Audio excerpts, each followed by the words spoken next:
Hey guys, welcome to On My Shelf. Today I'm talking about how to battle the "who would even read this" voice.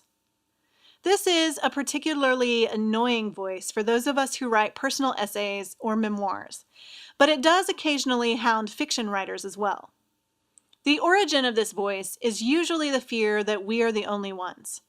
This has been a persistent voice over the years, especially as we've gotten more adept at hiding the struggles that we have and pretending like we are perfect people.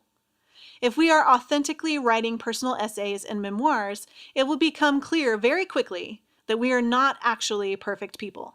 And aside from that, there are many others out there like us.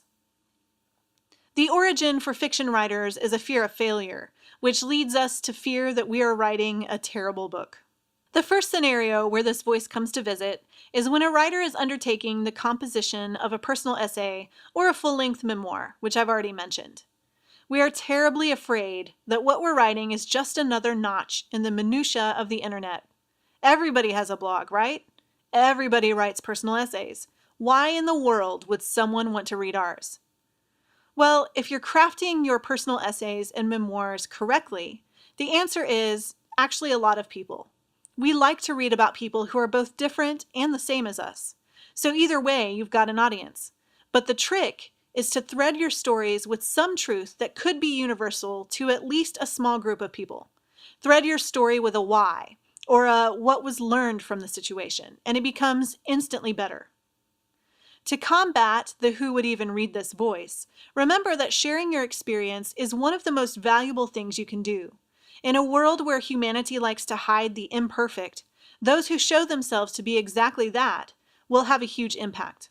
The second situation where this voice crops up is when fiction writers get to the sagging middle of their story, or when they're trying to wrap it up.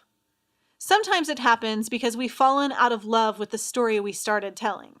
Sometimes it just happens because we're having a bad writing day and nothing we put down on paper really makes any sense. I believe it's important to start what you finish, so when I get to the sagging middle, I try to power through. This is so I can show the voice we talked about last week that I can actually do this and finish something. The story can always be reworked, but a story that's unfinished will remain unfinished. To combat the "who would even read this" voice in this situation, give yourself permission to write badly. We're not going to crank out the perfect words every single day. Not even when we're on the final draft of our book. Some days we are going to write badly. There's always tomorrow. And the third situation where this voice tends to play is right before you're going to hit publish. You could be hitting publish on a blog post or on an entire book. You could be hitting send to an editor or an agent. You could be showing your work to anybody in the world, and this voice will creep up behind you and ask its question. To combat the voice in this situation, go ahead and hit publish. Go ahead and send it. The wonderful thing about publishing and sending is that you get better the more you do it. So maybe this query letter isn't as good as it will be after a few rejections. Maybe that blog post isn't as perfect as it will be after someone writes a nasty comment. Maybe your book will undergo many different manifestations even after it's published. The point is to be brave and hit the button anyway. Every time you show the voice that you will win this battle, it will get quieter. Next week, we'll talk about the "this is terrible" voice that is closely related to this voice.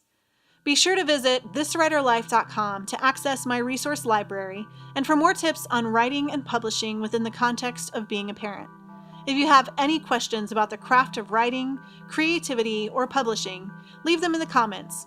For more On My Shelf, subscribe to my YouTube channel. Thanks for watching.